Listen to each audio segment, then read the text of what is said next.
찌익 날카로운 파열음과 함께 비단 치맛자락이 억센 가시덤불에 걸려 무참히 찢겨나갔다. 칠흑 같은 어둠 속 억수같이 쏟아지는 빗줄기는 마치 하늘이 구멍이라도 난 듯 퍼부어대고 있었고 그 차가운 빗물은 연화의 온몸을 사정없이 때리며 뼛속까지 시리게 만들었다. 화려하게 수놓아진 붉은 화롯은 이미 진흙투성이가 되어 본래의 색을 잃은 지 오래였으며 곱게 단장했던 연지곤지는 빗물과 눈물에 뒤범벅되어 기괴하게 흘러내리고 있었다. 숨이 턱끝까지 차올라 폐부가 찢어질 듯 고통스러웠지만 연화는 멈출 수 없었다. 멈추는 순간 짐승 같은 그들의 소나기에 다시 잡혀 지옥보다 더한 수모를 겪게 될 것이라는 공포가 그녀의 다리를 쉬지 않고 움직이게 만들었다. 거기 서라. 인연, 잡히기만 해봐라. 다리 몽둥이를 분질러 놓을 테다. 등 뒤에서 들려오는 사내들의 거칠고 살기등등한 고함 소리는 천둥 소리보다 더 크게 연화의 고막을 때렸고 그 소리에 놀란 그녀는 비명조차 지르지 못한 채 다시금 진창기를 박차고 나갔다. 발바닥은 이미 날카로운 돌부리와 나뭇가지에 찢겨 피투성이가 되었으나 연화는 고통을 느낄 겨를조차 없었다. 머리에 얹었던 무거운 족두리는 도망치던 초입에 이미 벗어던졌고 헝클어진 머리카락은 미역 줄기처럼 얼굴에 달라붙어 시야를 가렸다. 그녀의 머릿속에는 오로지 하나, 살아야 한다는 일념뿐이었다. 불과 몇 시즌 전까지만 해도 그녀는 초래청에 앉아 원치 않는 혼례를 치르고 있었다. 늙고 탐욕스러운 최대감의 첩실로 팔려가듯 들어간 그 집은 화려했지만 감옥과 다를 바 없었다. 첫날 밤 술 냄새와 기름기 낀 얼굴로 자신에게 다가오던 최대감의 번들거리는 눈빛을 마주한 순간 연화는 이대로 죽는 한이 있어도 그에게 몸을 더럽힐 수는 없다고 결심했다. 그녀는 대감이 잠시 한눈을 판 사이 뒷문 빗장을 풀고 미친 듯이 밤의 숲으로 뛰어든 것이었다. 그것은 단순한 도망이 아니라 인간으로서의 존엄을 지키기 위한 처절한 몸부림이었다. 이쪽이다. 발자국이 이쪽으로 이어졌어. 추격자들의 목소리가 점점 더 가까워지고 있었다. 횃불의 불빛이 빗줄기 사이로 어릿거리는 것이 보이자 연화의 심장은 터질 듯 요동쳤다. 숲은 깊고 험했다. 어디가 길이고 어디가 낭떠러지인지 분간할 수 없는 상황에서 그녀는 오로지 본능의 의지에 발을 내디뎠다. 나뭇가지가 얼굴을 핥히고 지나가 따끔거리는 통증이 밀려왔지만 그녀는 이를 악물고 신음을 삼켰다. 차라리 호랑이에게 물려가는 편이 낫지. 다시 그 끔찍한 대감의 방으로 끌려 들어갈 수는 없었다. 빗줄기는 점점 더 거세져 한 치 앞도 분간하기 어렵게 만들었고 우르릉 쾅쾅 울리는 천둥 소리는 마치 그녀의 불행한 운명을 비웃는 듯했다. 연화는 흐르는 눈물을 빗물에 씻어내며 마음속으로 돌아가신 어머니를 애타게 불렀다. 어머니, 제발 저를 지켜주세요. 이대로 잡혀가면 저는 혀를 깨물고 죽을 것입니다. 얼마나 달렸을까. 다리의 감각이 사라지고 온몸이 마비될 것 같은 탈진감이 밀려올 무렵 연화의 눈앞에 희미한 불빛 하나가 어른거렸다. 처음에는 헛것을 보는 줄 알았다. 깊은 산중, 인적이라고는 찾아볼 수 없는 이 험한 곳의 불빛이라니. 도깨비 부리거나 저승사자의 등불일지도 모른다는 생각에 잠시 주춤했지만 뒤에서 들려오는 말발굽 소리가 그녀를 다시 재촉했다. 그것이 이승의 불빛이든 저승의 불빛이든 지금의 연화에게는 선택의 여지가 없었다. 그녀는 마지막 남은 힘을 쥐었자 그 불빛을 향해 기어가듯 발을 옮겼다. 가까이 다가가 보니 그것은 낡고 허름한 주막이었다. 처마 밑에는 찌그러진 청사초롱 하나가 위태롭게 매달려 바람에 흔들리고 있었고 문틈으로는 새어나오는 희미한 빛이 빗줄기를 가르고 있었다. 그 주막은 마치 세상과 단절된 채 홀로 시간이 멈춘 듯한 기묘한 분위기를 풍기고 있었다. 썩은 지푸라기로 엮은 지붕은 금방이라도 무너져 내릴 듯 위태로워 보였고, 벽면 곳곳은 흙이 떨어져 나가 앙상한 뼈대를 드러내고 있었다. 하지만 연화에게 그곳은 유일한 피난처이자 동아줄이었다. 그녀는 떨리는 손으로 살인문을 밀고 들어섰다. 계십니까? 누구 없으십니까? 목소리는 갈라져 제대로 나오지 않았고 공포와 추위로 인해 턱이 덜덜 떨렸다. 인기척은 없었다. 다만 빗소리에 묻힌 고요만이 주막 안을 감돌고 있었다. 연화는 마당을 가로질러 방문 앞 마루에 쓰러지듯 엎드렸다. 차가운 마룻바닥에 냉기가 젖은 몸을 타고 올라왔지만 진흙탕보다는 나았다. 그녀는 문고리를 잡으려 손을 뻗었으나 힘이 빠진 손은 허공을 휘저을 뿐이었다. 그때 등 뒤에서 으르렁거리는 소리와 함께 거친 숨소리가 들려왔다. 추격자들이 데리고 온 사냥개의 소리였다. 연화는 소스라치게 놀라 뒤를 돌아보았다. 어둠 속에서 번뜩이는 두 개의 눈동자가 자신을 노려보고 있었다. 공포가 머리끝까지 치솟아 비명조차 나오지 않는 절체절명의 순간이었다. 그녀는 필사적으로 방문을 두드렸다. 살려주세요. 제발. 아무나 좀 살려주세요. 그녀의 외침은 빗소리에 묻혀 허무하게 흩어지는 듯했다. 개가 짖으며 달려들려는 찰나. 굳게 닫혀있던 방문이 끼이 가는 소름, 끼치는 소리와 함께 천천히 열렸다. 그리고 그 안에서 흘러나온 누런 불빛이 연화의 창백한 얼굴과 피투성이가 된 발, 그리고 찢어진 홀레복을 비추었다. 문 안쪽에는 한 노파가 앉아 있었다. 쭈글쭈글한 주름이 얼굴 전체를 뒤덮고 있었지만 그 눈빛만은 늙은이의 것이라고 믿기지 않을 만큼 형형하고 날카로웠다. 노파는 아무런 말도 없이 연화를, 그리고 마당의 어둠 속을 응시했다. 기이하게도 노파의 눈빛과 마주친 사냥개가 꼬리를 내리고 낑낑거리더니 뒷걸음질치며 어둠 속으로 사라져버렸다. 연화는 그 믿을 수 없는 광경에 넋을 잃고 노파를 바라보았다. 노파는 천천히 몸을 일으켜 연화에게 다가왔다. 그녀의 손에는 낡은 지팡이가 들려 있었고 허리에는 알 수 없는 꾸러미들이 주렁주렁 매달려 있었다. 들어오너라. 노파의 목소리는 쇠를 긁는 듯 거칠고 낮았지만 그 안에는 거부할 수 없는 위엄이 서려 있었다. 연화는 살았다는 안도감과 알 수 없는 두려움이 뒤섞인 채 내 발로 기어 방 안으로 들어갔다. 방 안은 밖에서 보던 것보다 훨씬 넓고 아늑했다. 곰방대 냄새와 약초 냄새가 섞인 묘한 향기가 방 안에 가득 차 있었고 아궁이에서 올라오는 온기가 얼어붙은 연화의 몸을 녹여주었다. 하지만 연화는 여전히 불안에 떨며 문 쪽을 힐끔거렸다. 할머니, 저들이 쫓아오고 있습니다. 숨겨주세요. 제발. 연화가 애원하며 노파의 바짓가랑이를 잡았다. 노파는 무표정한 얼굴로 연화의 젖은 어깨를 내려다보았다. 산 사람이 제 발로 들어왔는데 죽은 귀신이 잡아갈 수는 없는 법이지. 노파는 알 수 없는 말을 중얼거리며 문을 닫아 걸었다. 그리고는 장롱 깊숙한 곳에서 마른 옷가지 하나를 꺼내 연화에게 던져주었다. 갈아입어라. 귀한 옷이 똥걸레가 되었구나. 노파의 시선이 연화의 찢어진 화롯에 머물렀다. 그 눈빛에는 조롱인지 연민인지 알 수 없는 복잡한 감정이 스쳐 지나갔다.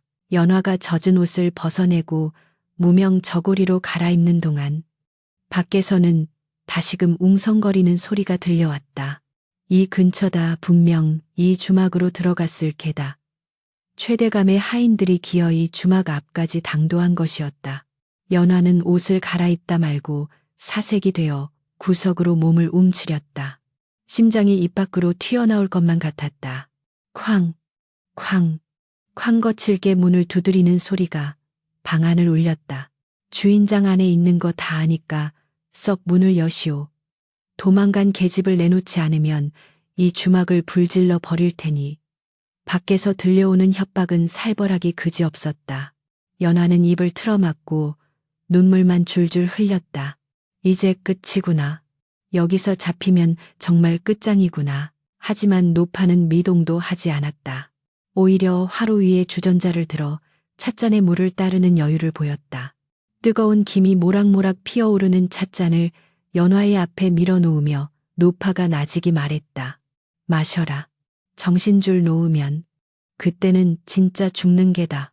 그리고는 천천히 자리에서 일어나 문 쪽으로 향했다. 연화는 노파의 뒷모습을 보며 숨을 죽였다. 늙고 힘없는 노파가 저 흉악한 사내들을 어떻게 당해낼 수 있을까? 문이 열리면 저들이 들이닥칠 것이고 자신은 머리채를 잡혀 끌려 나갈 것이다.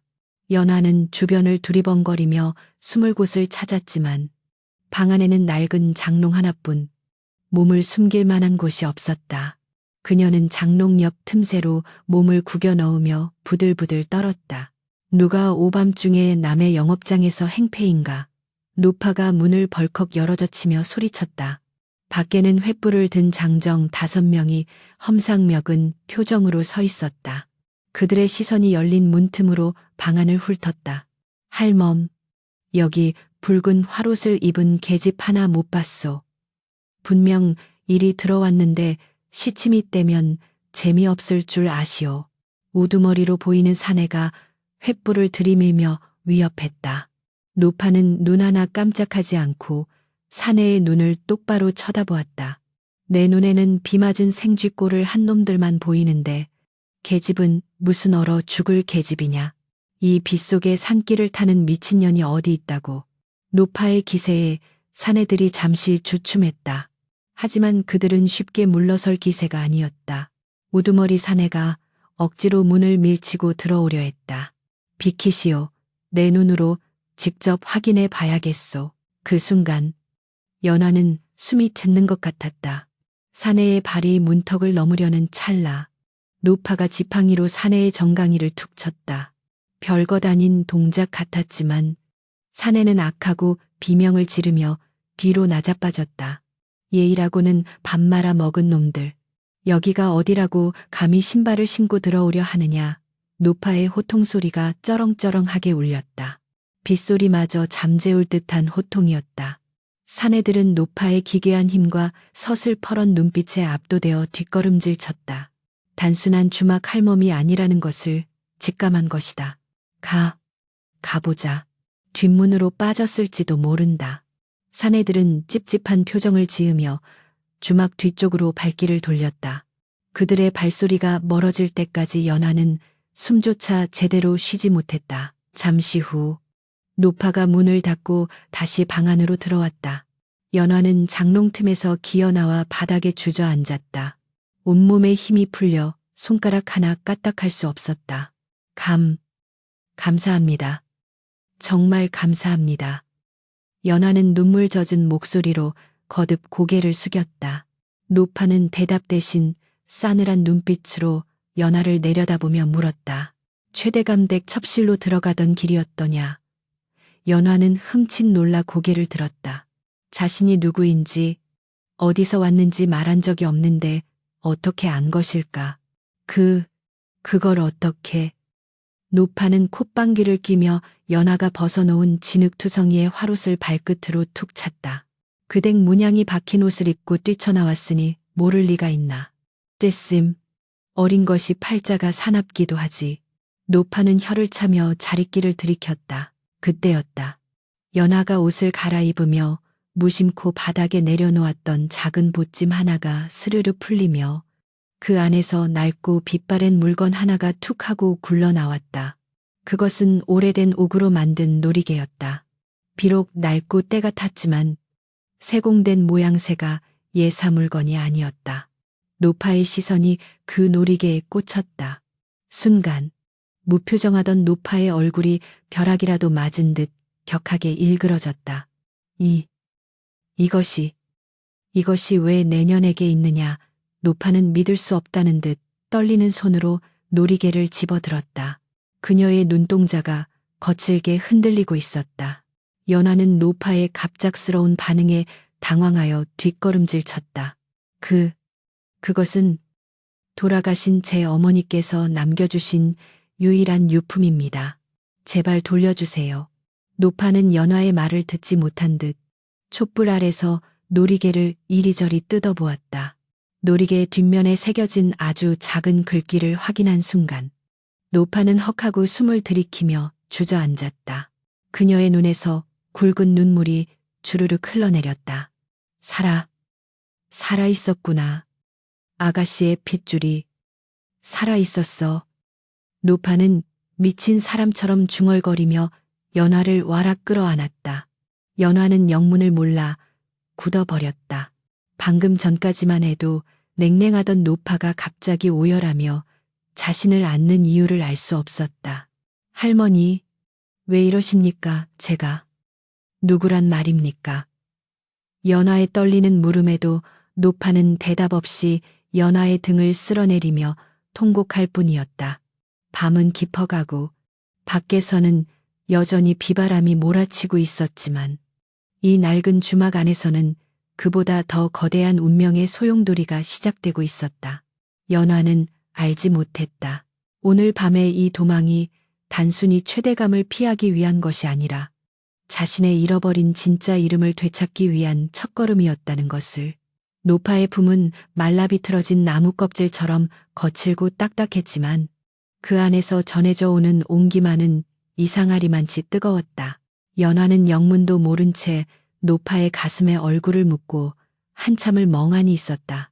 밖에서는 여전히 천둥이 하늘을 쪼개질 듯 울부짖고 있었으나 이 좁고 어두운 방 안은 마치 태풍의 눈 속에 들어와 있는 것처럼 기묘한 정적이 흘렀다. 얼마나 지났을까. 격하게 어깨를 들썩이던 노파가 돌연 흐느낌을 멈추었다. 그리고는 언제 그랬냐는 듯 거칠게 연화를 품에서 떼어냈다. 노파의 얼굴은 방금 전에 그 애절했던 표정은 온데간데 없이 다시금 서리발처럼 차갑고 무표정한 낯빛으로 돌아와 있었다. 젖은 눈가를 억센 손등으로 쓱 훔쳐낸 노파는 쉰 목소리로 툭 내뱉었다. 쓸데없는 소리 말고 밥이나 먹어라. 산입에 거미줄 치게 할 수는 없지 않으냐. 노파는 연화의 대답도 기다리지 않고 부엌으로 향했다.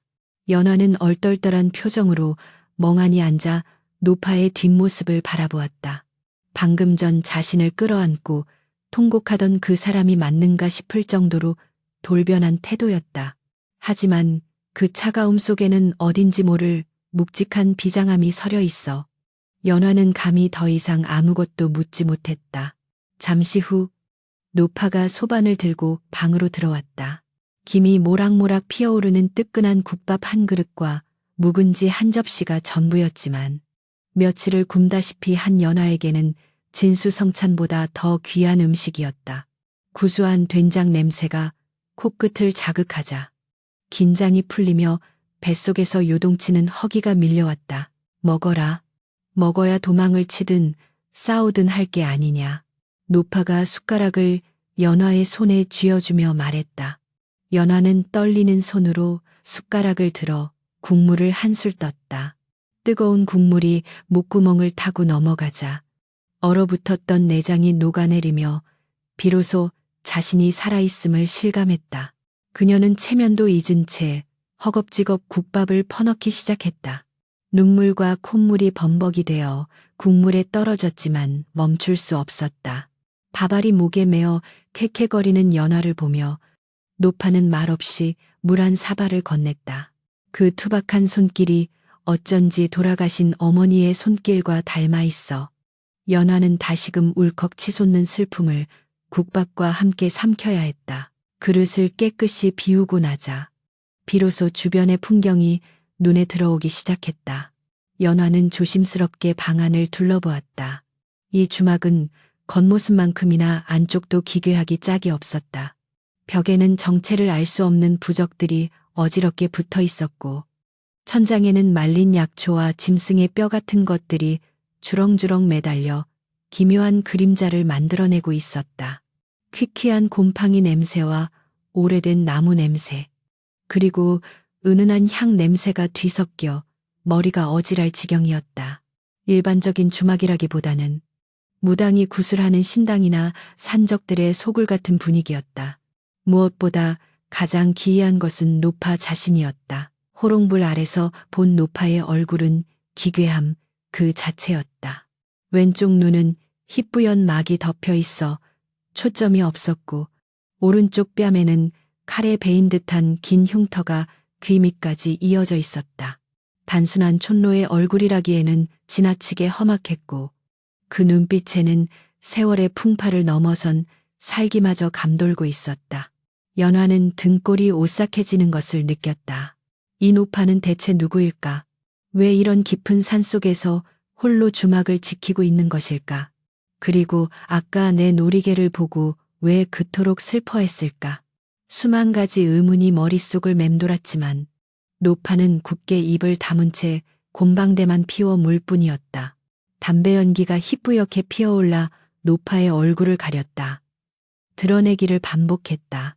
그 모습이 마치 안개 속에 숨은 산신령 같기도 하고 사람을 홀리는 요물 같기도 하여 연하는 침을 꼴깍 삼켰다. 할머니, 이 은혜는 평생 잊지 않겠습니다. 제 이름은 연화라고 합니다. 혹시 성함이라도 알 수 있을는지요? 연화가 용기를 내어 조심스럽게 말을 꺼냈다. 하지만 노파는 대꾸조차 하지 않았다. 그저 퍼끔퍼끔 담배 연기만 내뿜으며 허공을 응시할 뿐이었다. 무거운 침묵이 방 안을 짓눌렀다. 밖에서는 빗줄기가 조금 잦아드는가 싶더니 이내 다시 거센 바람이 불어와 문풍지를 덜덜 떨게 만들었다. 그때마다 연화는 깜짝 놀라 어깨를 움츠렸다. 최대감의 하인들이 다시 돌아오지는 않을까, 혹여 다른 추격조가 들이닥치지는 않을까 하는 공포가 가시지 않았다. 이곳은 잊힌 곳이다. 이름 따위 알아서 무엇하겠느냐. 한참 만에 노파가 입을 열었다. 건조하고 메마른 목소리였다. 날이 밝으면 떠나라. 여긴 오래 머물 곳이 못 된다. 노파의 말은 단호했다. 연화는 절박한 심정으로 노파를 바라보았다. 갈 곳이 없습니다. 돌아가면 죽습니다. 제발 며칠만이라도 숨겨주십시오. 무슨 일이든 하겠습니다. 장작을 패라면 패고 밭을 갈라면 갈겠습니다.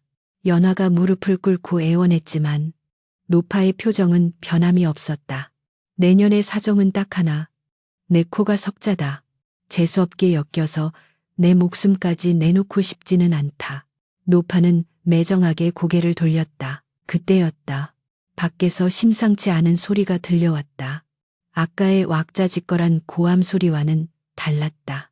사그락, 사그락, 젖은 낙엽을 밟는 조심스러운 발소리였다. 빗소리에 묻혀 희미했지만 온 신경이 곤두서 있던 연화의 귀에는 천둥소리처럼 크게 들렸다.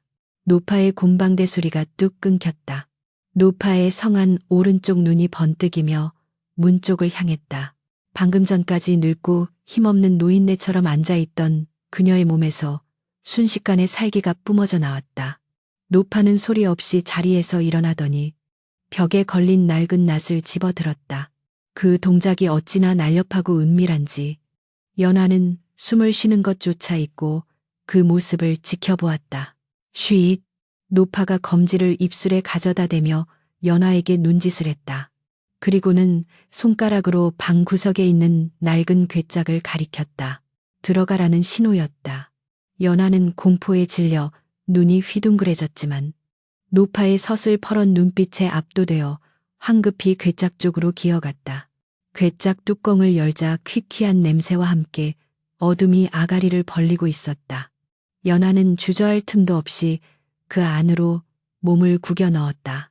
뚜껑이 닫히고 좁고 답답한 어둠 속에 갇히자 공포는 배가 되었다. 그녀는 입을 틀어막고 틈새로 들어오는 희미한 빛에 의지의 밖의 상황을 살폈다. 노파는 문 바로 옆에 등을 붙이고 숨을 죽이고 있었다. 그녀의 손에 들린 낱날이 호롱불 빛을 받아 섬뜩하게 빛났다. 밖의 발소리는 점점 가까워지더니 방문 바로 앞에서 멈추었다. 연화의 심장이 미친 듯이 뛰었다. 쿵, 쿵, 쿵. 문을 두드리는 소리가 아니라 누군가 문고리를 잡고 천천히 돌리는 소리였다. 끼익. 잠겨있지 않은 문이 아주 천천히 열리기 시작했다. 비바람과 함께 차가운 냉기가 방 안으로 밀려 들어왔다. 문틈으로 시커먼 그림자가 드리워졌다. 계십니까? 낮고 음침한 사내의 목소리였다. 아까 왔던 최대감의 하인들과는 다른 목소리였다. 훨씬 더 차분하고 그래서 더 위험하게 느껴지는 목소리. 그림자는 방 안을 휘 둘러보았다. 노파는 문 뒤에 숨어 미동도 하지 않았다. 사내는 인기척이 없자 한 발짝 방 안으로 들어섰다. 삿갓을 깊게 눌러 쓴 사내의 허리춤에는 긴 검이 매달려 있었다. 관군이거나 전문적인 살수가 이미 분명했다. 연화는 괴짝 안에서 비명조차 지르지 못하고 온몸을 떨었다. 사내가 방 안을 천천히 걸어 들어왔다. 그의 시선이 연화가 먹다 남은 국밥 그릇에 머물렀다. 아직 온기가 남아있는 빈 그릇. 사내의 입꼬리가 비릿하게 올라갔다. 쥐새끼가 여기 숨어 있었군. 사내가 중얼거리며 검자루에 손을 가져갔다. 바로 그 순간이었다. 이놈 벼락 같은 호통 소리와 함께 노파가 문 뒤에서 뛰쳐나왔다. 노파의 낫이 사내의 목을 향해 날아들었다. 하지만 사내는 보통 내기가 아니었다. 순식간에 몸을 뒤로 젖혀 낫을 피하고는 발을 뻗어 노파의 복부를 가격했다. 노파가 신음을 내뱉으며 뒤로 밀려났다. 늙은 몸이라고는 믿기지 않을 만큼 날렵하게 낙법을 취하며 다시 일어섰지만 상대는 젊고 강한 검객이었다. 늙은이가 제법이군. 하지만 내 검을 피할 수는 없을 것이다. 사내가 검을 뽑아들었다. 시퍼런 검기가 방 안을 가득 채웠다. 썩 꺼지지 못할까? 여기가 어디라고 감히 칼을 뽑아드느냐? 노파가 지지 않고 소리쳤다. 그녀는 낫을 고쳐주며 사내와 대치했다. 연화는 괴짝 틈으로 그 광경을 보며 피가 말라가는 듯 했다. 자신 때문에 죄 없는 노파가 죽을지도 모른다는 죄책감과 공포가 뒤섞여 견딜 수가 없었다. 사내가 비웃음을 흘리며 검을 휘둘렀다. 챙 쇳소리가 울려 퍼지며 노파의 낫과 사내의 검이 부딪혔다. 불꽃이 튀었다. 노파는 힘에서 밀려 뒤로 주춤했지만 끈질기게 사내의 다리를 노리고 파고들었다. 그것은 단순한 싸움이 아니었다. 목숨을 건 사투였다. 인연. 어디 있느냐? 나와라. 사내가 검을 휘두르며 소리쳤다. 검끝이 괴짝을 스치고 지나갔다. 나무가 쪼개지는 소리와 함께 연화의 눈앞으로 검날이 휙 지나갔다. 탕영연화가 참지 못하고 비명을 지르고 말았다. 사내의 시선이 괴짝으로 향했다. 거기 있었구나. 사내가 득이양양한 미소를 지으며 괴짝을 향해 다가왔다. 노파가 다급하게 사내의 앞을 가로막았다. 안 된다. 내 시체를 넘기 전에는 손끝 하나 댈 수 없다. 노파의 눈이 붉게 충혈되어 있었다. 그녀는 온몸을 던져 사내의 허리춤을 부여잡았다. 이 끈질긴 늙은이가 사내가 짜증 섞인 목소리로 노파를 발로 차내려 했다. 하지만 노파는 거머리처럼 달라붙어 떨어지지 않았다. 도망쳐라. 어서 도망쳐. 노파가 고개를 돌려 괴짝을 향해 소리쳤다. 연화는 덜덜 떨리는 손으로 괴짝 뚜껑을 밀어 올렸다. 지금이 아니면 기회가 없었다. 하지만 노파를 두고 혼자 도망칠 수는 없었다. 연화가 망설이는 사이 사내가 검 손잡이로 노파의 등을 내리찍었다. 크윽 노파가 피를 토하며 바닥에 쓰러졌다. 할머니 연화가 비명을 지르며 괴짝에서 뛰쳐나왔다. 사내는 쓰러진 노파를 비웃듯 내려다보더니 천천히 연화에게 다가왔다. 제법 멀리도 도망쳤구나. 최대감께서 아주 노여워하고 계시다. 네 발로 걸어가겠느냐? 아니면 시체가 되어 끌려가겠느냐? 사내의 눈빛은 뱀처럼 차갑고 끈적거렸다. 연화는 뒷걸음질 치다 벽에 부딪혔다. 더 이상 물러설 곳이 없었다. 그녀는 주변을 더듬어 손에 잡히는 대로 아무거나 집어들었다. 그것은 깨진 옹기 조각이었다. 오지 마라. 오지 마. 가까이 오면 혀를 깨물고 죽어버릴 테다. 연화가 옹기 조각을 자신의 목에 겨누며 악을 썼다. 사내는 코웃음을 쳤다. 죽으려면 죽어라. 대감께서는 시체라도 원하시니 그는 망설임 없이 검을 들어 올렸다. 연화는 눈을 질끈 감았다. 어머니, 아버지, 불효녀를 용서하세요. 날카로운 검이 허공을 가르는 소리가 들렸다. 그리고 퍽하는 둔탁한 소리와 함께 뜨거운 액체가 연화의 얼굴로 튀었다. 하지만 고통은 느껴지지 않았다. 연화가 조심스럽게 눈을 떴을 때 믿을 수 없는 광경이 펼쳐져 있었다. 쓰러진 줄 알았던 노파가 어느새 사내의 뒤에 서서 굵은 장작개비로 사내의 뒤통수를 가격한 것이었다. 사내는 눈을 허옇게 뒤집으며 앞으로 고꾸라졌다. 쿵 소리와 함께 거구의 몸이 바닥을 울렸다. 노파는 거친 숨을 몰아쉬며 피 묻은 입가를 닦아냈다. 그녀의 손은 부들부들 떨리고 있었지만 눈빛만은 형형하게 살아있었다. 내가 말했지 않느냐. 내 시체를 넘기 전엔 안 된다고. 노파는 힘겹게 말을 잇고는 바닥에 주저앉았다. 연화는 엉금엉금 기어가 노파를 부축했다. 할머니 괜찮으십니까? 피가. 노파의 입에서 검붉은 피가 흘러내리고 있었다. 괜찮다. 별것 아니다. 노파는 연화의 손을 뿌리치고 비틀거리며 일어섰다. 그리고는 쓰러진 사내의 몸을 뒤지기 시작했다. 사내의 품에서 나온 것은 붉은 인장이 찍힌 서신 한 통이었다. 노파는 떨리는 손으로 서신을 펼쳐 읽어 내려갔다. 글을 읽는 노파의 눈동자가 점점 커지더니 이내 분노로 이글거렸다. 최가놈. 아직도 그 버릇을 못 고쳤구나. 영모도 모자라 이제는 멸문지화 당한 집안의 여식까지 탐하다니. 노파의 입에서 흘러나온 말은 충격적이었다. 연화는 자신의 귀를 의심했다. 멸문지화라니요, 영모라니요. 그게 무슨 말씀이십니까? 연화가 다급하게 물었다. 노파는 서신을 구겨쥐며 연화를 돌아보았다. 그녀의 눈빛은 이제 더 이상 낯선 주막 할멈의 것이 아니었다. 깊은 슬픔과 회한, 그리고 뜨거운 사명감이 뒤섞인 눈빛이었다. 노파는 절룩거리며 방 한구석에 있는 낡은 반다지 장롱으로 다가갔다. 자물쇠를 부수듯 열어젖힌 장롱 깊은 곳에서 그녀는 붉은 비단에 쌓인 작은 상자 하나를 꺼냈다. 이리 오너라. 노파가 엄숙한 목소리로 연화를 불렀다. 연화는 홀린 듯 노파의 앞으로 다가갔다. 노파는 떨리는 손으로 상자를 열었다. 그 안에는 세월의 흔적이 묻어나는 물건들이 들어있었다. 그리고 그 맨 위에 놓인 것은 연화가 가지고 있던 놀이개와 똑같은 문양이 수놓아진 빛바랜 강보 싸개였다. 이것이 무엇입니까? 연화의 목소리가 가늘게 떨렸다. 노파는 강보를 들어 올려 연화의 손에 쥐어주었다. 네가 태어났을 때 내가 직접 수놓아 너를 감쌌던 강보다. 그리고 이 주막의 주인은 바로 나. 너의 유모였던 한씨다. 노파의 고백이 천둥소리와 함께 방안을 울렸다. 연화는 숨을 쉴 수가 없었다. 눈앞이 하얗게 변하며 세상이 빙글빙글 도는 것 같았다. 유모라니, 내 어머니가 만들어준 놀이개가 아니라 유모가 만든 것이라니. 그렇다면 나는 대체 누구란 말인가?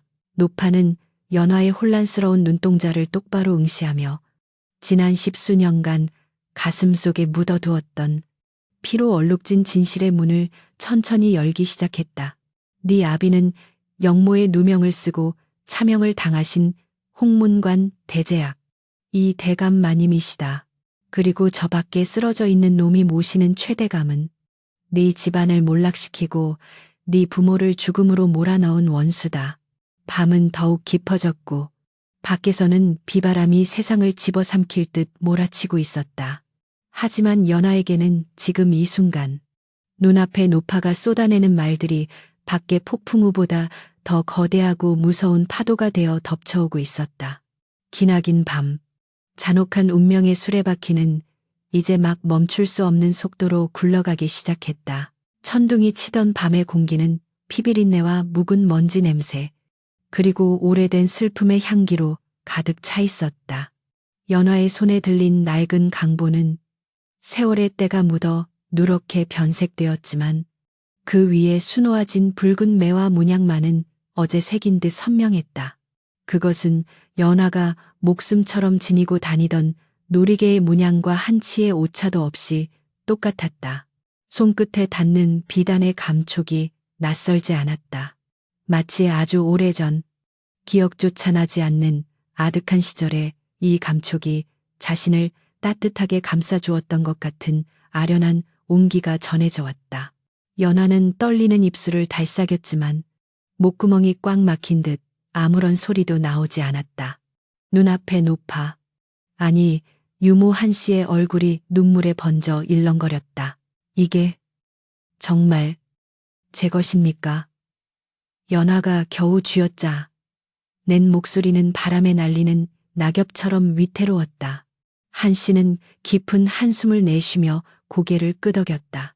그녀의 눈가에는 회한의 눈물이 고여 있었다. 그렇다. 아기 씨께서 태어나시던 날 마님께서 손수 바느질하여 만드신 강보입니다. 매화처럼 추위 속에서도 향기를 잃지 말고 굳건하게 자라라고. 그래서 아명을 매양이라 지어주셨지요. 한씨의 입에서 나온 매양이라는 이름이 연화의 가슴을 후벼 팠다. 연화, 길가에 핀 흔한 꽃이라는 뜻으로 대충 지어진 이름으로 살아온 지난 세월이 주마등처럼 스쳐 지나갔다. 그때 바닥에 쓰러져 있던 사내의 몸이 움찔거리며 경련을 일으켰다. 한씨의 눈빛이 순식간에 다시 매섭게 변했다. 그녀는 재빨리 부엌으로 달려가 굵은 밧줄을 가져왔다. 이야기는 나중에 하자. 일단 이놈부터 처리해야 한다. 한씨는 능숙한 솜씨로 사내의 손발을 뒤로 묶고 입에 재갈을 물렸다. 늙고 쇠약해 보이는 겉모습과 달리 그녀의 손놀림은 거침이 없었다. 그것은 평범한 주막 주인의 솜씨가 아니었다. 험한 세상을 홀로 헤쳐나오며 생존을 위해 익힌 처절한 몸부림의 결과였다. 사내를 구석 기둥에 단단히 묶어둔 뒤에야 한씨는 다시 연화의 앞으로 돌아와 앉았다. 호롱불 심지를 돋우자 방안이 한층 밝아졌다.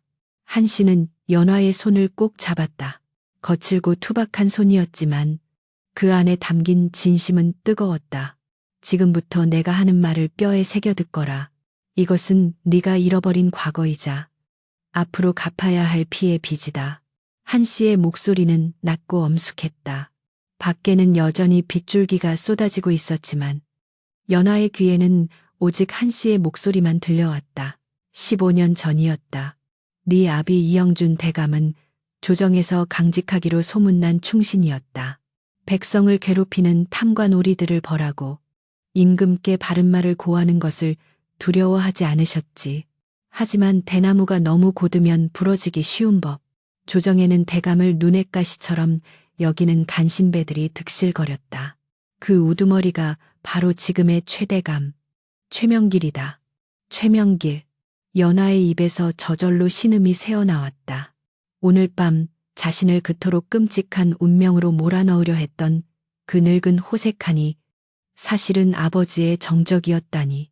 운명에 장난치고는 너무나 가혹했다. 최명길은 대감이 영모를 꾀한다고 거짓 상소를 올렸다. 증거를 조작하고 거짓 증인을 매수하여 대감을 함정에 빠뜨렸지. 억울함을 호소할 틈도 없었다. 하룻밤 사이에 관군이 들이닥쳤고 집안은 쑥대밭이 되었다. 한씨의 목소리가 분노로 떨리기 시작했다. 대감과 마님은 놈들의 칼날에 무참히 돌아가셨다. 나는 그때 너를 안고 뒷문으로 도망쳤다. 불타는 기와집, 비명소리, 피 비린내. 아직도 꿈에 나올 만큼 생생한 지옥이었다. 연화는 숨을 죽이고 한씨의 이야기를 들었다.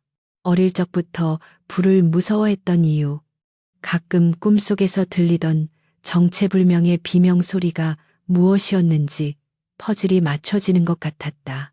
그녀는 자신이 고아라고만 알고 있었다. 떠돌이 부모가 병으로 죽고 남겨진 아이라 하여 이 집 저 집 전전하며 밥동량으로 자랐다. 그런데 그 모든 것이 거짓이었다니. 산속으로 도망쳐 며칠을 숨어 지냈다. 하지만 추격은 끈질겼다. 갓난쟁이인 너를 데리고 도망치는 것은 불가능했다. 그래서 나는 피눈물을 머금고 결단을 내렸다. 한 씨가 잠시 말을 멈추고 연하를 바라보았다. 그 눈빛에는 깊은 죄책감이 서려 있었다. 너를 산 아래 외딴 농가 헛간에 숨겨두고 내가 놈들을 유인했다. 놈들의 시선을 돌려 너만이라도 살리려는 생각이었다. 며칠 뒤에 다시 데리러 가겠노라 약속하고 내 옷가지로 너를 감싸 집더미 속에 숨겼지. 한 씨는 마른 세수를 하며 말을 이었다. 절벽에서 뛰어내려 죽은 척 위장하고 가까스로 목숨을 건졌다. 다리가 부러지고 온몸이 만신창이가 되어 기어 다니면서도 오직 너를 다시 찾겠다는 일념 하나로 버텼다. 하지만 보름달이 지나고 다시 그 농가를 찾았을 때 그곳은 이미 폐허가 되어 있었다. 사람들은 돌림병으로 다 죽고 아이는 사라졌다는 소문만 무성했다. 하늘이 무너지는 것 같았다. 내가 너를 버린 죄를 받아 네가 죽은 줄로만 알았다. 연하의 뺨 위로 뜨거운 눈물이 하염없이 흘러내렸다. 그랬구나. 버려진 것이 아니었구나. 나를 살리기 위해 목숨을 걸었던 것이구나. 그녀는 한 씨의 손등 위에 자신의 얼굴을 묻고 흐느꼈다. 죄송해요. 저는 그것도 모르고 부모를 원망하며 살았습니다. 왜 나만 이렇게 비참하게 살아야 하냐고 하늘을 저주했습니다. 아니다. 아기 씨, 지키지 못한 내 죄다. 살아있어 줘서 고맙다. 정말 고맙다. 두 사람은 서로를 부둥켜 안고 한참을 울었다. 15년의 세월을 뛰어넘어 주종 관계가 아닌 혈육 이상의 정이 그 방안을 가득 채웠다. 밖의 빗소리는 마치 그들의 해우를 축복하듯 혹은 그들의 기구한 운명을 위로하듯 구슬프게 들려왔다. 하지만 감상에 젖어 있을 시간은 길지 않았다. 기둥에 묶여있던 사내가 신음을 흘리며 의식을 차리기 시작했다. 한 씨는 눈물을 닦고 다시 냉철한 표정으로 돌아왔다. 그녀는 장롱 깊숙한 곳에서 또 다른 물건을 꺼냈다. 낡은 서책 몇 권과 옥으로 된 도장이었다. 이것은 대감께서 돌아가시기 직전 내게 맡기신 것이다. 최명길이 착복한 굴량미 장부와 그가 오랑캐와 내통했다는 증자가 담긴 밀서다. 이것 때문에 놈들이 그토록 집요하게 우리를 쫓았던 것이다. 연하는 놀란 눈으로 서책을 바라보았다. 단순히 첩실로 도망친 계집을 잡으러 온 것이 아니었다. 최대감은 연하가 살아있다는 것을 알고 있었던 것일까? 아니면 우연히 첩으로 들어온 아이가 자신이 멸문시킨 집안의 딸이라는 것을 눈치챈 것일까? 최대감은 제가 누군지 알고 있었습니까? 한 씨가 고개를 저었다. 아닐 게다. 알았다면 혼례를 치르기 전에 쥐도 새도 모르게 죽였겠지. 아마도 네가 도망치면서 흘린 이 놀이개를 보고 의심을 품었을 것이다. 혹은 한 씨의 시선이 묶여있는 사내에게 향했다. 이놈이 뭔가 알아냈을 수도 있지. 한 씨는 사내에게 다가가 재갈을 풀었다. 말해라. 최대감이 너에게 뭘 시켰느냐? 단순히 도망간 첩을 잡아오라고만 했느냐? 사내는 피 섞인 침을 뱉으며 비릿하게 웃었다. 크녜. 늙은 마녀가 제법이군. 그래. 대감께서는 그 계집이 지니고 있던 놀이개 이야기를 듣고 안색이 변하셨지. 혹시나 하여 생포에 오라 하셨다. 만약 그 핏줄이 맞다면 이번에야말로 씨를 말려버리겠다고 하시더군. 연하의 몸이 분노로 부들부들 떨렸다. 그는 자신의 부모를 죽이고 가문을 파탄낸 것도 모자라 자신을 놀이개 삼아 유린하려 했고 이제는 확인 사살까지 하려 했던 것이다. 이것은 인간이 할 짓이 아니었다. 짐승만도 못한 놈. 연하의 눈빛이 변했다. 두려움에 떨던 도망자의 눈빛은 사라지고 부모의 원수를 갚겠다는 서슬퍼런 살기가 그 자리를 채웠다. 그녀는 바닥에 떨어져 있던 사내의 검을 집어들었다. 검은 무거웠지만 그녀의 결의는 그보다 더 무거웠다. 죽여버리겠어. 내 손으로 그놈의 목을 베고 말겠어. 연화가 이를 갈며 중얼거렸다. 한씨가 연화의 손에서 부드럽게 검을 거두었다.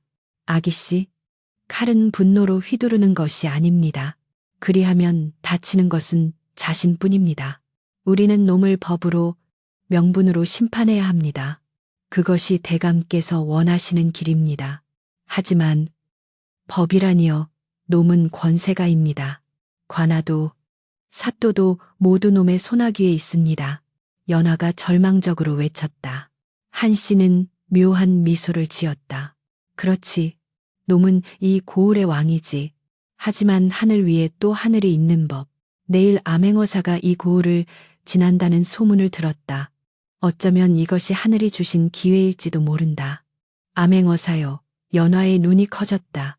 그래, 우리는 날이 밝기 전에 읍내로 가야 한다. 가서 어사또를 만나 이 증자를 넘겨야 한다. 하지만 한씨의 얼굴이 어두워졌다. 놈들이 가만히 있지 않을 것이다. 이놈이 돌아가지 않으면 최대감은 분명 더 많은 사병을 이끌고 직접 올 것이다. 그때였다. 밖에서 다시금 말발굽 소리가 들려왔다. 이번에는 한두 필이 아니었다. 땅이 울릴 정도로 많은 수의 말이 달려오고 있었다. 빗줄기를 뚫고 들려오는 그 소리는 마치 저승사자의 군대가 진군에 오는 듯한 공포를 불러일으켰다. 사내가 미친 듯이 웃어 젖혔다. 하하하, 늦었다. 이미 늦었어. 대감께서 직접 오시는 길이다. 너희들은 이제 도간에 든 쥐야. 한씨가 창호지 문에 구멍을 뚫고 밖을 내다보았다. 멀리서 수십 개의 횃불이 뱀처럼 구불거리며 산길을 올라오고 있었다. 최대감이 직접 사병들을 이끌고 온 것이 분명했다. 이 작은 주막이 포위되는 것은 시간 문제였다. 도망칠 곳은 없었다. 뒤는 절벽이었고 앞은 최대감의 군대였다. 한씨는 결연한 표정으로 장롱 속에서 기름병을 꺼냈다. 그리고 연화를 바라보았다. 아기씨, 저를 믿으십니까? 연화는 고개를 끄덕였다. 믿습니다. 유모를, 어머니를 믿습니다. 한씨는 연화의 손에 증거가 담긴 서책과 도장을 쥐어주며 속삭였다. 여기에 비밀 통로가 있다. 아궁이 밑으로 연결된 좁은 굴인데 예전에 산짐승을 피하려고 파둔 곳이다. 그곳으로 나가면 절벽 아래 덤불숲으로 이어진다. 할머니는요, 같이 가셔야죠. 연화가 다급하게 물었다. 한씨는 고개를 가로저었다.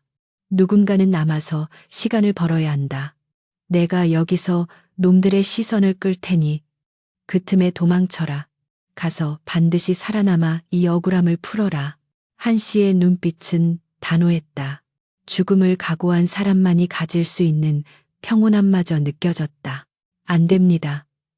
저 혼자 갈 수는 없습니다. 차라리 같이 죽겠습니다. 연화가 울부짖었다. 하지만 한씨는 연화의 어깨를 강하게 잡고 흔들었다. 정신 차리세요. 아가씨 개죽음은 아무런 의미가 없습니다. 대감과 마님의 원한을 갚고 가문을 다시 일으켜 세울 사람은 아가씨뿐입니다. 저의 죽음을 헛되이 하지 마십시오. 그 순간 와장창 하는 소리와 함께 살인문이 박살났다. 주막을 포위하라. 쥐새끼 한 마리도 빠져나가지 못하게 하라. 최대감의 걸걸한 목소리가 밤하늘을 찢었다. 횃불의 불빛이 마당을 대낮처럼 환하게 비추었다. 시간이 없었다. 한씨는 연화를 강제로 아궁이 쪽으로 밀었다. 가거라, 어서. 연화는 눈물을 쏟으며 아궁이 밑 좁은 굴로 몸을 숨겼다. 좁고 어두운 굴 속은 매캐한 그을음 냄새와 습기로 가득했다. 그녀가 마지막으로 본 것은 기름병을 들고 문 앞에 당당히 버티고 선한 씨의 굽은 등이었다. 그 작고 초라한 등이 태산처럼 거대해 보였다. 부디 무사하세요. 연화는 입술을 깨물며 어둠 속으로 기어 들어갔다. 뒤에서 문이 열리는 소리와 함께 한씨의 고함 소리가 들려왔다. 어서 오너라. 이 도적놈들아, 내 오늘 너희들과 끝장을 볼 것이다. 연화가 비밀 통로를 빠져나와 덤불숲에 몸을 숨겼을 때 등 뒤의 주막에서는 시뻘건 불길이 치솟아 올랐다. 비가 쏟아지는 와중에도 기름을 먹은 불길은 맹렬하게 타올랐다. 그 불길 속에서 누군가의 비명과 고함이 뒤섞여 들려왔다. 연화는 가슴을 쥐어뜯으며 오열했다. 그것은 단순한 화재가 아니었다. 한 여인이 자신의 주인을 지키기 위해 바친 생의 마지막 불꽃이었다. 시뻘건 화마 호모가 밤하늘을 집어삼킬 듯 솟구쳐 올랐다. 억수같이 쏟아지는 빗줄기조차 그 맹렬한 기세를 꺾지 못하고 오히려 기름을 부은 듯 치익하는 소름 끼치는 소리를 내며 하얀 수증기를 뿜어낼 뿐이었다. 덤불숲에 몸을 숨긴 연화는 자신의 눈앞에서 활활 타오르는 주막을 바라보며 입을 틀어막았다. 터져 나오려는 비명을 삼키느라 입술에서 비릿한 피맛이 났지만 흐르는 눈물은 멈출 줄을 몰랐다. 유모, 아니 나의 어머니 같았던 한씨. 그녀가 저 불길 속에 있었다. 자신을 살리기 위해 스스로 지옥의 불꽃 속으로 걸어 들어간 것이다. 가슴이 찢어지는 듯한 통증이 밀려왔지만 연화는 주저앉을 수 없었다. 품속에 안긴 묵직한 서책과 옥도장이 불덩이처럼 뜨겁게 느껴졌다. 이것은 한씨의 목숨값이었고 억울하게 죽은 부모님의 피값이었다. 잡아라, 쥐새끼가 멀리 갔을 리 없다. 숲을 샅샅이 뒤져서라도 찾아내라. 최대감의 고함 소리가 불길 소리를 뚫고 들려왔다. 수십 명의 사병들이 횃불을 들고 숲으로 밀려 들어오고 있었다. 연화는 이를 악물고 몸을 돌렸다. 가시덤불이 살을 파고들고 진흙탕이 발목을 잡았지만 그녀는 미친 듯이 달렸다. 읍내까지는 십리길. 밤새 달려 암행어사를 만나야 했다. 그것만이 유일한 희망이었다. 하지만 운명은 잔혹했다. 어둠 속에서 방향을 잃고 헤매던 연화의 앞길을 가로막은 것은 깎아지른 듯한 절벽이었다. 뒤에서는 횃불의 행렬이 포위망을 좁혀오고 있었고 앞은 천길 낭떠러지였다. 도간에 든 쥐, 바로 그 꼴이었다. 요 맹랑한 계집이 여기 숨어 있었구나. 비릿한 웃음소리와 함께 숲을 헤치고 나타난 것은 말을 탄 최대감이었다. 붉은 관복을 입은 그의 모습은 횃불 아래서 마치 지옥의 염라대왕처럼 섬뜩해 보이거니와 그 뒤로 수십 명의 사병들이 칼을 빼들고 도열해 있었다. 연화는 절벽 끝에 서서 그들을 노려보았다.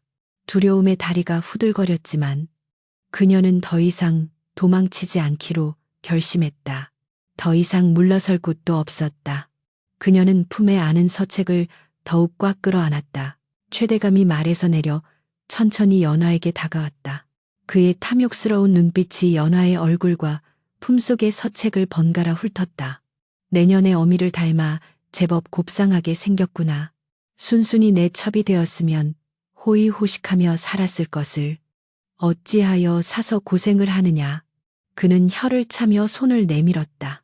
이리 오너라. 그리고 그 장부는 내놓거라. 그러면 목숨만은 살려주마. 연화는 경멸에 찬 눈빛으로 최대감을 쏘아보았다. 닥쳐라, 네 이놈. 천벌이 두렵지도 않느냐. 우리 부모님을 죽이고 가문을 멸문지화시키고도 모자라. 이제는 나까지 죽이려 하느냐. 연화의 외침에 최대감의 눈썹이 꿈틀거렸다. 호우, 그 늙은 마녀가 죽기 전에 주둥이를 놀린 모양이구나. 그래, 내가 죽였다. 네 아비 이영주는 너무 고지식해서 내 앞길에 방해가 되었거든. 그래서 좀 치워버렸지. 그게 뭐 어쨌다는 말이냐. 최대감은 뻔뻔하게 자신의 죄를 시인했다. 그는 이 깊은 산중에서 자신의 병사들 외에는 아무도 듣는 이가 없다고 생각한 것이다. 내 아비는 멍청했다. 세상이 어떻게 돌아가는지도 모르고 그저 충신인 척, 깨끗한 척했지. 권력은 힘 있는 자가 잡는 것이다. 역사는 승리한 자가 쓰는 것이고 최대감이 비웃음을 흘리며 연화에게 한 발짝 더 다가왔다. 자, 이제 그만 그 장부를 내놓아라. 그것만 없으면 세상은 영원히 내 것이다. 싫다. 이것은 내 목숨이다. 차라리 이 절벽에서 뛰어내려 죽을지언정 내 놈 손에 넘겨주지는 않겠다. 연화가 뒷걸음질 치며 절벽 끝으로 몰렸다. 발밑에서 돌멩이가 굴러 떨어지는 소리가 아득하게 들려왔다. 최대감의 표정이 험악하게 일그러졌다. 인연이 말로 해서는 안 되겠구나. 여봐라, 전연을 당장 끌어내라. 반항하면 다리를 잘라서라도 가져와라. 사병들이 예하고 대답하며 연화를 향해 달려들었다. 연화는 눈을 질끈 감고 절벽 아래로 몸을 던지려 했다. 바로 그 순간이었다. 멈추어라. 천둥 소리보다 더 거대한 호통 소리가 숲을 뒤흔들었다. 그 소리에 놀란 사병들이 주춤거리며 멈춰섰다. 모두의 시선이 소리가 난 곳으로 향했다. 불타는 주막 쪽 숲길에서 누군가가 걸어 나오고 있었다. 삿갓을 깊게 눌러쓰고 낡은 도포를 입은 한 선비였다. 비에 젖은 옷자락이 바람에 나부꼈지만 그의 걸음걸이에는 범접할 수 없는 위엄이 서려 있었다. 최대감이 미간을 찌푸리며 소리쳤다. 누구냐? 감히 어느 안전이라고 끼어드느냐? 선비는 대답 없이 천천히 걸어와 최대감과 연화의 사이에 섰다. 그는 천천히 고개를 들어 삿갓 아래 감춰진 얼굴을 드러냈다. 점지만 강직해 보이는 얼굴. 그리고 그 눈빛은 서슬퍼런 칼날처럼 빛나고 있었다. 지나가던 과객이요. 밤비가 너무 거세어 잠시 비를 피하려 했더니 사람의 탈을 쓰고 짐승만도 못한 짓을 벌이는 꼴을 보게 되었구려. 뭐라 이놈이 죽고 싶어 환장했구나. 최대감이 경노하여 칼을 뽑아들었다. 여봐라. 이놈부터 베어라. 사병들이 선비를 향해 달려들려는 찰나. 선비의 뒤쪽 숲에서 또 다른 인기척이 느껴졌다. 콜록, 콜록. 거친 기침 소리와 함께 검게 그을리고 피투성이가 된 누군가가 비틀거리며 걸어 나왔다. 그것은 한시였다. 머리카락은 불에 타 엉망이 되었고 옷은 너덜너덜해졌으며 온몸에 화상을 입어 끔찍한 몰골이었지만 그녀는 살아있었다. 마치 지옥불에서 돌아온 악귀처럼 그녀는 두 눈을 부릅뜨고 최대감을 노려보았다. 유모 연화가 믿을 수 없다는 듯 소리쳤다. 한씨는 힘겹게 고개를 끄덕여 보이고는 선비의 앞에 무릎을 꿇었다. 그리고 품에서 무언가를 꺼내어 높이 쳐들었다. 그것은 반으로 쪼개진 옥패였다. 선비 역시 자신의 품에서 나머지 반쪽을 꺼내어 맞추었다. 납 하는 소리와 함께 두 개의 옥패가 하나로 합쳐졌다. 약조대로 증좌를 가져왔습니다. 나리. 한씨가 피를 토하며 말했다. 선비는 한씨를 부축해 일으키며 고개를 끄덕였다. 고생했다. 자네의 충심이 하늘에 닿았군. 그리고 선비는 최대감을 향해 돌아섰다. 그의 손에는 하나로 합쳐진 옥패가 들려 있었다. 하지만 그것보다 더 놀라운 것은 그가 허리춤에서 꺼내든 또 다른 물건이었다. 빗속에서도 찬란하게 빛나는 5마리의 말이 새겨진 둥근 메달. 마패 마파였다. 암행어사 출두야. 최대감은 사색이 되어 뒷걸음질 쳤다. 아, 암행어사. 설마 내 놈이. 그는 믿을 수 없다는 표정으로 선비를 바라보았다. 선비는 엄숙한 목소리로 꾸짖었다. 최명길, 듣거라. 너는 사리사욕을 채우기 위해 충신을 모함하여 죽이고 무고한 백성들의 고혈을 짜냈으며 급기야 오랑캐와 내통하여 나라를 팔아먹으려 했다. 내 죄는 하늘이 알고 땅이 알며 여기 있는 이 증인들이 살아있는 증거다. 연화는 멍하니 그 광경을 바라보았다. 꿈만 같았다. 절망의 끝에서 기적이 일어난 것이다. 역졸들이 최대감의 사병들을 굴비 엮듯 엮어 무릎을 꿇렸고 기세등등하던 최대감 역시 역졸들의 손에 의해 강제로 무릎이 꿇려졌다. 흙탕물에 처박힌 최대감은 고개를 들어 악을 썼다. 이건 모함이다. 증거가 어디 있느냐. 나는 억울하다. 그때 연화가 떨리는 다리로 걸어 나왔다. 그녀는 품속에서 목숨처럼 지켜온 서책을 꺼내어 어사또에게 바쳤다. 여기 있습니다. 놈이 빼돌린 군량미 장부와 오랑캐에게 보낸 밀서입니다. 어사또는 서책을 받아 펼쳐보았다. 그의 얼굴이 차갑게 굳어졌다. 더 이상 변명은 통하지 않는다. 이 장부에는 내 놈의 도장이 선명하게 찍혀 있구나. 어사또는 서책을 들어 보이며 최대감의 면전에 들이밀었다. 최대감의 얼굴이 흑빛으로 변했다. 그는 더 이상 할 말을 잃고 바닥에 고개를 떨구었다. 천하를 호령할 듯 위세를 떨치던 권력자의 비참한 몰락이었다. 죄인 최명기를 포박하여 관하로 압송하라. 내 날이 밝는 대로 정식으로 국문하여 그 죄를 낱낱이 밝힐 것이다. 어사또의 추상 같은 명령이 떨어졌다. 역졸들이 최대감을 밧줄로 꽁꽁 묶어 끌고 갔다. 두고 보자. 내가 이대로 당할 줄 아느냐. 최대감은 끌려가면서도 끝까지 발악했지만 그것은 패배자의 비명에 불과했다. 모든 상황이 정리되자 숲에는 다시 빗소리만이 남았다. 하지만 그 빗소리는 이제 처량하지 않았다. 더러운 세상을 씻어내는 정화의 빗줄기였다. 연하는 다리에 힘이 풀려 주저앉았다. 그런 그녀에게 한씨가 비틀거리며 다가왔다. 아기씨. 한씨의 목소리는 끊어질 듯 희미했다. 연하는 얼른 한씨를 부둥켜 안았다. 할머니 유모 살아서 정말 다행입니다. 연하는 한씨의 검게 그을린 얼굴을 어루만지며 오열했다. 한씨는 고통스러운 표정 속에서도 옅은 미소를 지었다. 아기씨가 무사하시니 그걸로 되었습니다. 이제야 대감, 마님과 마님을 뵐 면목이 생겼습니다.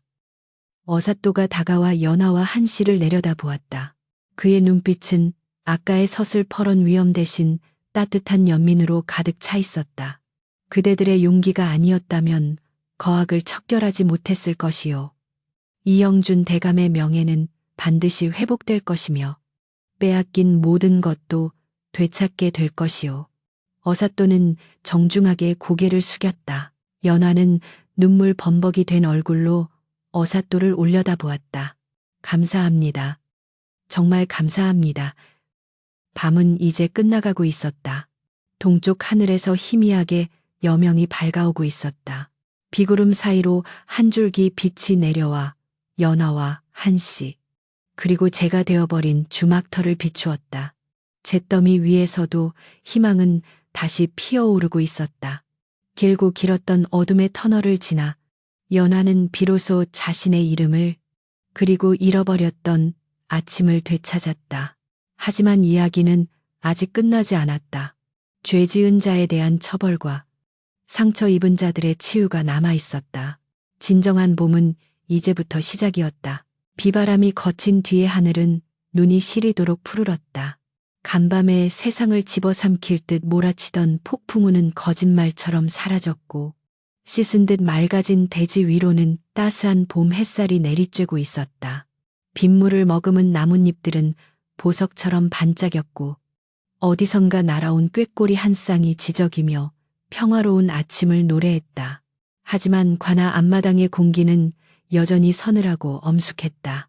수많은 백성들이 구름처럼 몰려들어 숨을 죽인 채 포승줄에 묶여 무릎 꿇려진 한 죄인을 바라보고 있었다. 그는 바로 이 고을의 제왕으로 군림하며 무소불위의 권력을 휘둘렀던 최대감, 최명길이었다. 죄인 최명길은 듣거라.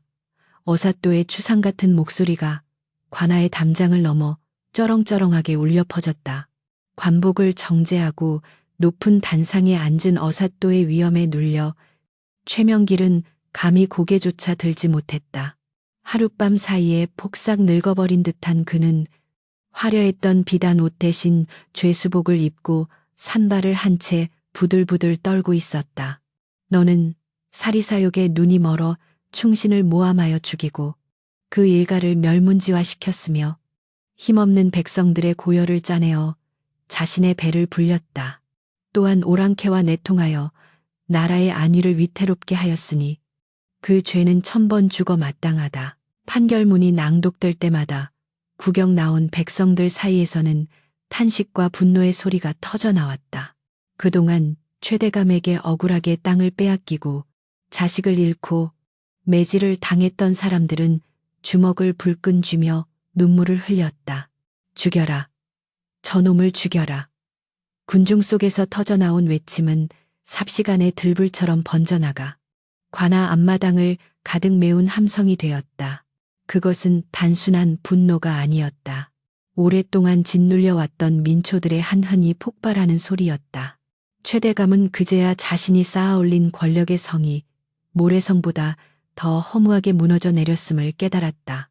그는 살려달라고 애원하려 입을 열었지만 목구멍에서는 짐승의 신음 같은 소리만 새어 나올 뿐이었다. 어명에 따라 죄인 최명길은 참수형에 처하고 그 가산을 정몰하여 억울하게 피해 입은 백성들에게 나누어 주도록 하라. 어사또의 판결이 떨어지자 망나니가 춤을 추며 칼을 휘둘렀다. 맑은 하늘 아래 시퍼런 칼날이 번뜩였고 인과응보, 인고잉보의 준엄한 심판이 내려졌다. 최대감의 목이 떨어지던 순간 백성들은 환호 대신 긴 침묵을 지켰다. 그것은 악인의 비참한 최후에 대한 연민이 아니라 정의가 바로 서는 순간을 목도한 경외감 때문이었다. 연하는 군중의 뒤편에서 그 광경을 지켜보고 있었다. 그녀의 손은 유모한 씨의 거친 손을 꼭 잡고 있었다. 원수가 사라졌지만 가슴 한구석이 뻥 뚫린 듯한 허무함이 밀려왔다. 복수는 끝났으나 죽은 부모님은 돌아오지 않는다는 사실이 뼈아프게 다가왔기 때문이리라. 며칠 후 한양에서 임금님의 교지 그주가 내려왔다.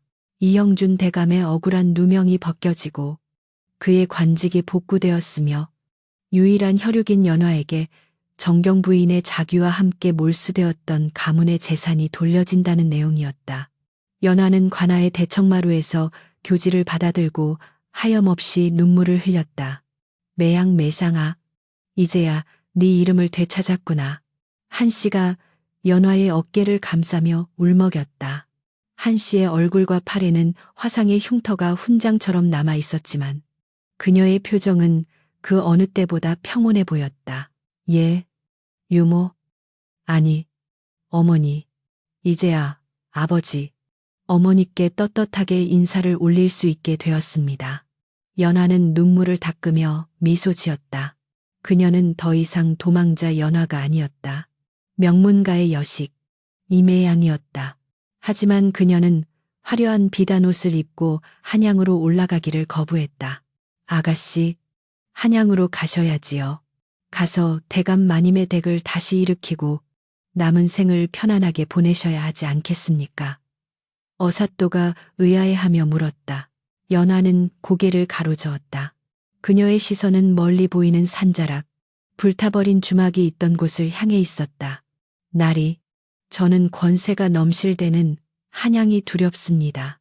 그곳은 아버님을 죽음으로 몰고 간 위선과 음모가 도사리는 곳입니다. 저는 이곳에 남겠습니다. 이곳에서 흙을 밟고 바람을 맞으며 저를 살려준 이 사람들과 함께 소박하게 살고 싶습니다. 연화의 결심은 확고했다. 그녀는 부귀 영화보다 마음의 평화를, 껍데기뿐인 양반의 삶보다 진정한 자유를 원했다. 계절이 바뀌어 산천이 붉게 물드는 가을이 왔다. 불에 타 흉물스럽게 변해버렸던 주막터에는 새롭고 번듯한 기와집 한 채가 들어섰다. 연화와 한씨는 최대감에게서 돌려받은 재산의 일부를 털어 주막을 새로 지었다. 이름은 매양관 매샹관이라 지었다. 그곳은 단순히 술과 밥을 파는 곳이 아니었다. 갈 곳 없는 나그네들이 쉬어가고 억울한 사연을 가진 사람들이 위로받는 쉼터였다. 연하는 신분을 숨기지 않았지만 양반의 권위를 내세우지도 않았다. 그녀는 스스로 앞치마를 두르고 손님들에게 국밥을 날랐고 한씨는 주방에서 구수한 음식 솜씨를 뽐냈다. 어느 맑은 가을날 아침, 연화는 하얀 소복을 입고 뒷산 양지 바른 곳에 마련한 부모님의 묘소를 찾았다. 상석 위에는 정갈하게 차려진 제수 음식과 함께 연화가 평생을 간직해온 낡은 옥 놀이개가 놓여 있었다. 향 연기가 가느다랗게 피어올라 하늘로 흩어졌다. 연화는 큰 절을 올리고 한참 동안 무릎을 꿇고 앉아 묘비를 어루만졌다. 아버지, 어머니, 저 매양이 왔습니다. 그동안 많이 추우셨지요. 많이 외로우셨지요. 연화의 목소리가 바람에 실려 흩어졌다. 이제 걱정하지 마세요. 저와 유모는 잘 지내고 있습니다. 더 이상 쫓기지도 않고 배를 탔지도 않습니다. 무엇보다 이제는 누구도 원망하지 않습니다. 아버님의 뜻대로 대나무처럼 곧게 매화처럼 향기롭게 살아가겠습니다. 그녀의 눈에서 떨어진 눈물이 메마른 흙을 적셨다. 그것은 슬픔의 눈물이 아니라 긴 세월 응어리진 하늘 씻어내는 정화의 눈물이었다. 어디선가 불어온 바람이 연화의 뺨을 부드럽게 스치고 지나갔다. 마치 부모님이 그녀의 머리를 쓰다듬어 주는 것만 같았다. 연화는 눈을 감고 그 바람을 느꼈다.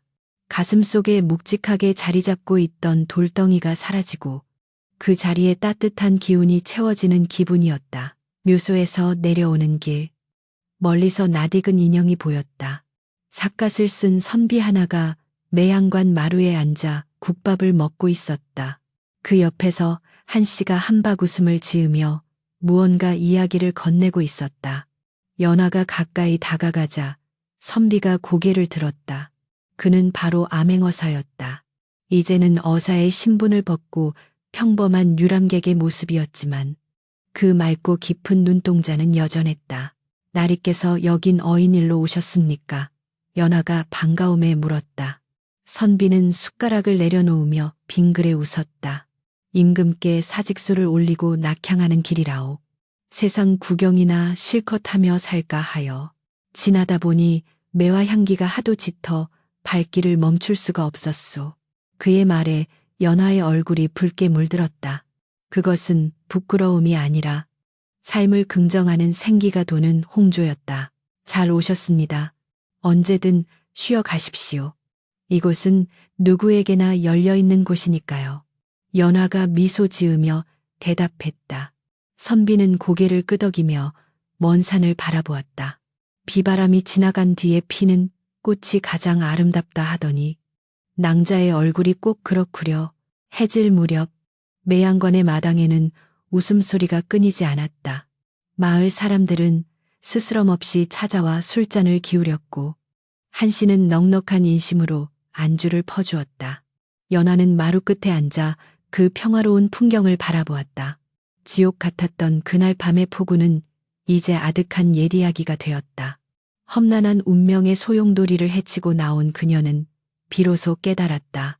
삶이란 고통과 시련의 연속이지만 그것을 견뎌내고 지켜낸 자리에는 반드시 새로운 봄이 찾아온다는 것을. 연화는 품속에서 놀이개를 꺼내어 저녁 노을에 비추어 보았다. 붉은 매화 문양이 황금빛 햇살을 받아 영롱하게 빛나고 있었다. 그것은 지나간 슬픔의 증거가 아니라 앞으로 다가올 희망의 약속이었다. 늙은 유모 한 씨가 다가와 연화의 손등 위에 자신의 손을 포개었다. 두 여인의 시선이 마주쳤다. 말하지 않아도 알 수 있었다. 서로가 있었기에 버틸 수 있었고 서로가 있기에 앞으로도 살아갈 수 있다는 것을. 봄이구나. 아가씨, 진짜 봄이 왔어. 한 씨가 나직이 중얼거렸다. 예, 어머니, 따뜻한 봄입니다. 연화가 화답했다.